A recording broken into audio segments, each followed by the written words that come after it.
মুহূর্তেই লণ্ডভণ্ড ছবির মতো সুন্দর এক গ্রাম। চোখের পলকে ভাসছে মানুষের স্বপ্নের বাড়ি, গাড়ি এবং ব্যবসায় প্রতিষ্ঠান।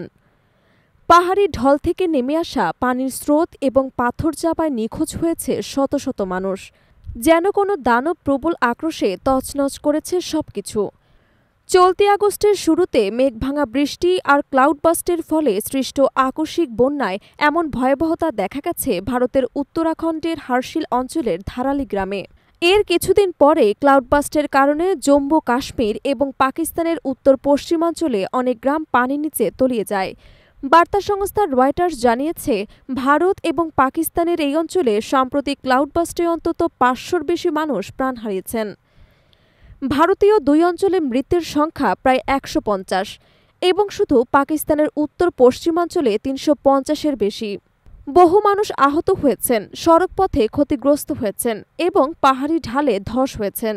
মেঘভাঙা এই বৃষ্টির এত শক্তি যে কোনো কিছুই একে আটকাতে পারেনি।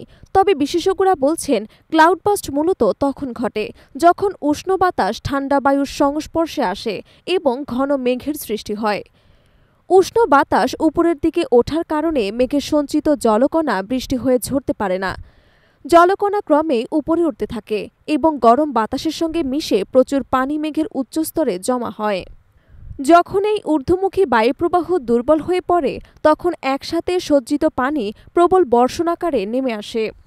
উপমহাদেশে ক্লাউডবাস্টের প্রবণতা সবচেয়ে বেশি, কারণ হিমালয়ের পাদদেশে পশ্চিম দিকে আরব সাগর থেকে আসা আর্দ্র বায়ু পাহাড়ের ঢালে উপরে উঠে যায়, যা অরোগ্রাফিক লিফট নামে পরিচিত।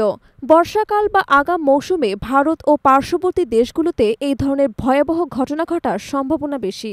আবহাওয়া বিশেষজ্ঞদের মতে, সাধারণত ৩০ বর্গ কিলোমিটার বা তারও কম এলাকায় চোখের পলকে ক্লাউডবাস্ট বা মেঘভাঙা বৃষ্টির ঘটনা ঘটে।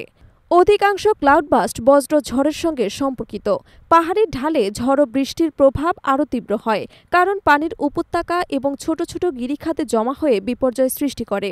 ফলে পাহাড় বেষ্টিত অঞ্চলের মানুষের জীবন, বসতি এবং সম্পদ বিপর্যয়ে পড়ে। হার্শিল এবং পার্শ্ববর্তী এলাকার দুর্গতরা এখনও উদ্ধার কাজের অপেক্ষায় রয়েছেন এবং বিপর্যয় পরিস্থিতি প্রমাণ করছে যে ক্লাউডবাস্ট কতটা শক্তিশালী এবং প্রাকৃতিক বিপর্যয়ের ঝুঁকি কতটা বড় হতে পারে।